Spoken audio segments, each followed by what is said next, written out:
Advocate PM Niyas, ഇപ്പോൾ ശ്രീ ബാബു പണിക്കർ പറഞ്ഞു വച്ചത് ഇതിനൊക്കെ കാരണം 2013 UPA സർക്കാർ കൊണ്ടുവന്ന ഭേദഗതിയാണെന്ന് ഞാൻ വിയോജിക്കുന്നില്ല. കാരണം ആദ്യം തന്നെ അമിതാധികാരം നൽകിയിരുന്ന ബോർഡുകൾക്ക് വീണ്ടും ഇഷ്ടം പോലെ അധികാരം നൽകുന്ന ഭേദഗതി കൂടി കൊണ്ടുവന്നിട്ടാണ് മൻമോഹൻ സിംഗ് സർക്കാർ പടിയിറങ്ങിയത്.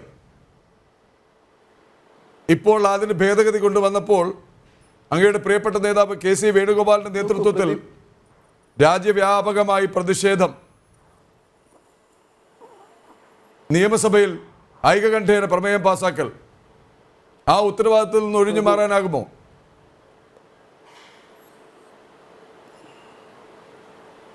നോക്കൂ പ്രദീപ് പിള്ള, താങ്കളൊരു മാധ്യമപ്രവർത്തകരാണ് എന്ന് തന്നെയാണ് വിശ്വസിക്കാൻ എനിക്ക് ഇഷ്ടം. അതിനപ്പുറത്ത് താങ്കളൊരു സംഖ്യയായി അവതാര കസേരയിൽ ഇരിക്കുന്നത് ഞാൻ അങ്ങനെ കരുതുന്നില്ല. താങ്കളും യുവരാജും ബാബു പണിക്കർ പറഞ്ഞുകൊണ്ടിരിക്കുമ്പോൾ നിരന്തരമായി ഇടപെടൽ നടത്തി ഈ വഖഫ് വിഷയത്തിലേക്ക് ഈ ചർച്ച മാറ്റിയിടാൻ വേണ്ടി താങ്കളുടെ ശ്രമമുണ്ടായി. എനിക്ക് അതിനെ കുറ്റം പറയാൻ കഴിയില്ല. കാരണം എവിടെയും വർഗീയ വിഷം ആളിക്കത്തിച്ച് അതിൽ നിന്ന് 4 വോട്ട് കിട്ടുക എന്നുള്ള ഒരു കാടത്തമാണ് BJP നടത്തിക്കൊണ്ടിരിക്കുന്നത്. ഞാനൊരു കാര്യം താങ്കളുടെ ശ്രദ്ധയ്ക്ക് പറയാം. ഞാൻ ഒരു അഭിഭാഷകനാണ്, ഒരു മുസ്ലിം മതവിശ്വാസിയാണ്. അതുകൊണ്ട് തന്നെ വഖഫ് എന്താണെന്നും വഖഫിൻ്റെ നിയമം എന്താണെന്നും കുറേയൊക്കെ താങ്കളെപ്പോലെ തന്നെ എനിക്കും അറിയുന്നൊരു കാര്യമാണ്. വഖഫ് നിയമത്തിൽ കാലോചിതമായ പരിഷ്കാരങ്ങൾ ഉണ്ടാകണമെന്ന്, അത് നീതിയുക്തമായ തീരുമാനം ഉണ്ടാകണമെന്ന് ഉദ്ദേശിച്ചാണ് 2013 വഖഫ് ഭേദഗതി ഉണ്ടായത്. ആ വഖഫ് ഭേദഗതി നിയമപ്രകാരം ഈ മുനമ്പം വഖഫ് ഭൂമിയല്ല. എന്തുകൊണ്ടാണ് വഖഫ് ഭൂമിയല്ല എന്ന് മുസ്ലിം സംഘടനകളും UDF-ഉം മുസ്ലിം ലീഗ് നേതാക്കന്മാരും പറയുന്നത്? വഖഫ് ഭൂമി ആകണമെങ്കിൽ അതിൻ്റെ പ്രൈമറി കൺസെപ്റ്റ് അത് ഉപാധിരഹിതമായി അൺകണ്ടീഷണലായിട്ടുള്ള എന്താ പറയുക ഏൽപ്പനയാകണം. അങ്ങനെ ഏൽപ്പനയാകണമെങ്കിൽ ആ ഏൽപ്പനയിൽ ഒരു തരത്തിലുള്ള കണ്ടീഷനും ഉണ്ടാകാൻ പാടില്ല. എന്നാൽ ഇതൊരു ദാനാധാരണമായാണ് ഇത് രജിസ്റ്റർ ചെയ്തിരിക്കുന്നത്. ഈ ദാനാധാരത്തിൽ വഖഫിൻ്റെ പേര് പറയുന്നെങ്കിലും അതിൽ കണ്ടീഷൻ പറയുന്നു. അതുകൊണ്ട് തന്നെ ഇത് വഖഫ് ഭൂമി അല്ലാതാവുന്നു. ആ വഖഫ് ഭൂമി അല്ലാതായതുകൊണ്ടാണ് ഫറൂഖ് കോളേജിന് ദാനാധാരമായി, താങ്കളുടെ ഭാഷയിൽ ഇത് വഖഫ് ഭൂമിയാണ് എന്ന് പറയുന്ന താങ്കളുടെ ഭാഷയിൽ വഖഫ് അല്ലാതാവുന്നതും അത് വിൽപ്പന നടത്തിയതും പണം വാങ്ങി കച്ചവടം നടത്തുവാനും ഫറൂഖ് കോളേജിന് കഴിഞ്ഞതും അത് നിലനിൽക്കുന്നതും അതുകൊണ്ടാണ് ഈ പ്രശ്നം ഒരു കാരണവശാലും വഖഫ് അല്ല എന്ന നിലപാട് വഖഫ് ബോർഡ് എടുത്തത്. ആ വഖഫ് ബോർഡിന് എതിരായി എടുത്ത ഒരു കംപ്ലൈൻറ്റ്, ആ കംപ്ലൈൻറ്റ് കിട്ടിയപ്പോൾ ഈ ബാബു പണിക്കരുടെ പാർട്ടിയായ VS അച്യുതാനന്ദൻ കേരളം ഭരിക്കുമ്പോൾ ആദ്യമായി ഇതേക്കുറിച്ച് അന്വേഷണം നടത്തി വഖഫ് ബോർഡ് പറഞ്ഞു ഇല്ല, ഇത് ഞങ്ങളുടെ വസ്തുവല്ല എന്ന് പറഞ്ഞ് വഖഫ് ബോർഡ് മടക്കി അയച്ചു. അതിനുശേഷം ഒരു കമ്മീഷൻ വെച്ചു. കമ്മീഷൻ്റെ തെറ്റായ തീരുമാനപ്രകാരം ഇത് വഖഫ് ഭൂമിയാണെന്നും വീണ്ടും കൺസിഡർ ചെയ്യണമെന്നും വഖഫ് ബോർഡിനോട് ആവശ്യപ്പെട്ടു.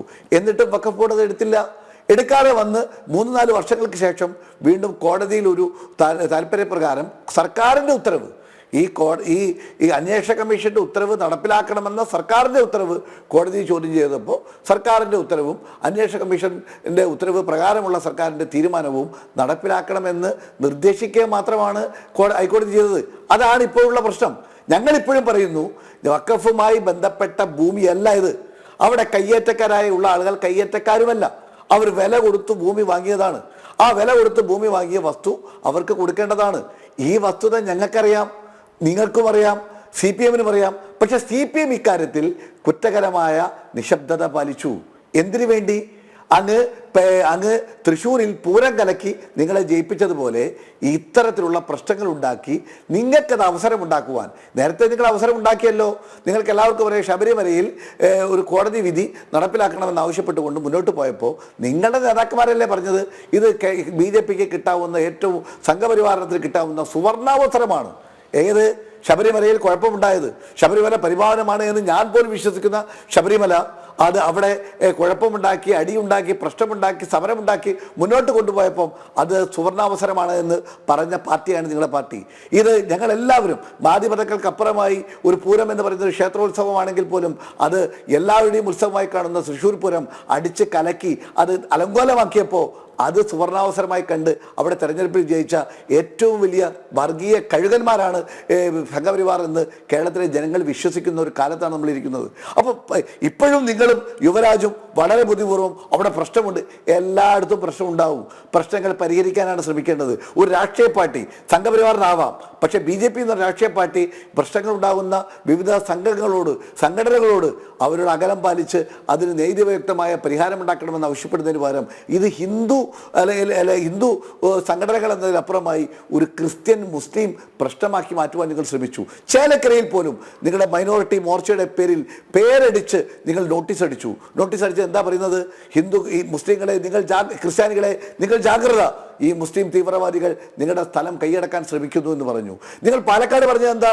അവിടെ പാലക്കാട് രഥോത്സവം നടക്കുന്ന വേദിയുള്ള സ്ഥലങ്ങൾ പോലും ഇവർ ഇത് അവകാശപ്പെട്ടുകൊണ്ടിരിക്കുന്നു എന്ന് പറഞ്ഞുകൊണ്ട് വർഗീയ വിഷം ആളിക്കത്തിക്കാൻ പോയി. പ്രിയപ്പെട്ട യുവരാജെ, അങ്ങോട്ട് എനിക്ക് പറയാനുള്ളത്, അങ്ങ് പറഞ്ഞുകൊണ്ടുവരുന്നതും പ്രദീപ് പിള്ള പറയാൻ ശ്രമിക്കുന്നതും അല്ലെങ്കിൽ പറഞ്ഞു വെക്കാൻ ശ്രമിക്കുന്നതും ഇവിടെ വർഗീയത ഉണ്ടായതുകൊണ്ടാണ് അവിടെ ജയിക്കുന്നത്.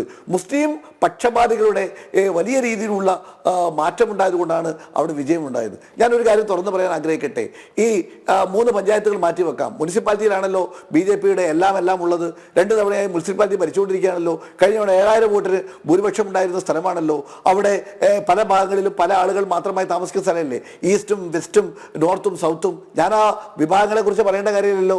ആ വിഭാഗങ്ങളുള്ള എല്ലാ മേഖലകളിലും ഒന്നാമത്തെ റൗണ്ട് ഒഴിച്ച് ബാക്കി എല്ലാ മേഖലകളിലും UDFന് അനുകൂലമായി വോട്ടുണ്ടായി എന്ന് പറഞ്ഞാൽ മുസ്ലിങ്ങൾ താമസിക്കുന്ന സ്ഥലത്തും ഹിന്ദുക്കൾ താമസിക്കുന്ന സ്ഥലത്തും ക്രിസ്ത്യാനികൾ താമസിക്കുന്ന സ്ഥലത്തും കോൺഗ്രസിന് വോട്ടുകൾ ഉണ്ടായി. അവിടെ എല്ലാം വോട്ട് കുറഞ്ഞത് BJPക്കും CPMനുമാണ്. നിങ്ങളവിടെ മത്സരിച്ചത് CPMും BJP ആയിട്ടല്ല, നിങ്ങൾ CJP ആയിട്ടാണ്. നിങ്ങളെ ജയിപ്പിക്കാൻ വേണ്ടി കച്ചകെട്ടി ഇറങ്ങിയവരാണ് അവർ.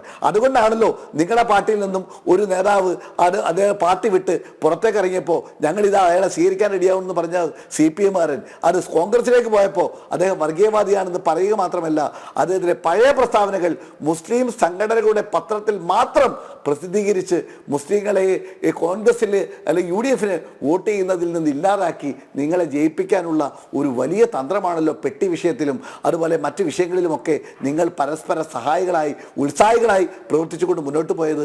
ഇപ്പോൾ നിങ്ങൾ യുവരാജ് പണിക്കരെ ആക്രമിക്കുന്നു. എന്തിന്? നാട്ടുകാരെ കാണിക്കാൻ. അവിടെ നിങ്ങൾ എന്താ ചെയ്തത്? അത് ശബരിമലയിൽ നിങ്ങൾ എന്താ ചെയ്തത്? പൂരം കലക്കാൻ വേണ്ടി നിങ്ങൾ മുന്നോട്ട് പോയപ്പോൾ ഒരു അപ്പോസ്തലനെ പോലെ എഴുന്നള്ളിച്ചില്ലേ? കേരളത്തിലെ മന്ത്രിയെ എഴുന്നള്ളിക്കാൻ തയ്യാറാവാതെ, മന്ത്രിയെ കടന്നു വരാൻ തയ്യാറാവാതെ, UDFന്റെയും CPMന്റെയും സ്ഥാനാർത്ഥികളെ അവിടേക്ക് കടന്നു വരാൻ സമ്മതിക്കാത്ത പോലീസ് എസ്കോർട്ട് കൊടുത്ത് അവിടെ ഒരു BJPയുടെ RSSന്റെ ഏറ്റവും വലിയ നേതാവ് വത്സൻ തില്ലങ്കരിക്കൊപ്പം അദ്ദേഹത്തെ എഴുന്നള്ളിക്കുവാൻ തീരുമാനമെടുത്ത് അവിടെ ഞങ്ങളാണ് ഇവരൊക്കെ പരിരക്ഷകർ എന്ന് പറഞ്ഞ് ധരിപ്പിക്കാനുള്ള ഒരു ശ്രമമാണ്. അങ്ങ് പറഞ്ഞ കാര്യങ്ങൾ കേട്ടു, വ്യക്തമായി ഒന്നൊന്നായി മറുപടി പറയുകയും ചെയ്യും. പ്ലീസ് പ്രദീപ് പിള്ള ഒറ്റ വാചകം അവസാനിപ്പിക്കാം. ഒറ്റ വാചകം. അപ്പോൾ നിങ്ങൾ പറഞ്ഞു കൊണ്ടുവന്നത് ഒറ്റ വാചകത്തിന് അവസാനിപ്പിക്കാം. നിങ്ങൾ പറഞ്ഞു കൊണ്ടുവന്നത് കേരളത്തിലെ വഖഫ് നിയമം അല്ലെങ്കിൽ ഇന്ത്യയിലെ വഖഫ് നിയമം വിശ്വാസവുമായി ബന്ധപ്പെട്ട ഒരു നിയമമാണ്. അത് വിശ്വാസ നിയമം സംരക്ഷണം ഭരണഘടനയിൽ ഏറ്റവും പരിഭാവനമായ കാര്യങ്ങളാണ്. ഒരാൾ വിശ്വസിക്കുന്ന വിശ്വാസ പ്രമാണങ്ങൾ നിലനിർത്തുവാനും അതനുസരിച്ച് ജീവിക്കുവാനുമുള്ള അദ്ദേഹത്തിന് അവകാശം ഭരണഘടനയിൽ അടിവരയിട്ട് പറഞ്ഞിട്ടുണ്ട്. ആ അവസ്ഥ മാറ്റിയെടുക്കുവാൻ നിങ്ങൾ ഭൂരിപക്ഷ തീരുമാനമായിക്കൊണ്ട് മുന്നോട്ട് പോയി ഭരണഘടന ഇല്ലാതാക്കുവാനാണ് നിങ്ങളുടെ ശ്രമമെങ്കിൽ അത് മുസ്ലിങ്ങൾ മാത്രമല്ല, അത് എല്ലാ ജനങ്ങളും, ഭരണഘടനയെ സ്നേഹിക്കുന്ന എല്ലാ വിഭാഗം ജനങ്ങളും നിങ്ങൾക്കെതിരാവും. അതിൻ്റെ ഏറ്റവും വലിയ നാന്ദിയാണ് പാലക്കാട് നിങ്ങളുടെ ദയനീയമായ പരാജയം. അഡ്വക്കേറ്റ് PM നിയാസ്, അങ്ങയുടെ ശ്രമവും കൊള്ളാം, ഞാൻ സമ്മതിക്കുന്നു. ആ ചർച്ചയുടെ റൂട്ടൊന്ന് മാറ്റാനുള്ള അങ്ങയുടെ ശ്രമവും സമ്മതിക്കുന്നു. നമുക്ക് അതിലേക്ക് വരാം. പൊളിറ്റിക്കൽ ഇസ്ലാം ചുവടുറപ്പിക്കുന്നു എന്നുള്ള ചോദ്യത്തിലേക്ക് തന്നെയാണ് വരേണ്ടത്. വഖഫ് അതിൻ്റെ ഒരു പോർമുഖം മാത്രമാണ്. അഡ്വക്കേറ്റ് PM നിയാസ്, നമ്മൾ മുഖം ഒളിപ്പിച്ചത് കൊണ്ട് യാഥാർത്ഥ്യം ഇല്ലാതാകുന്നില്ല.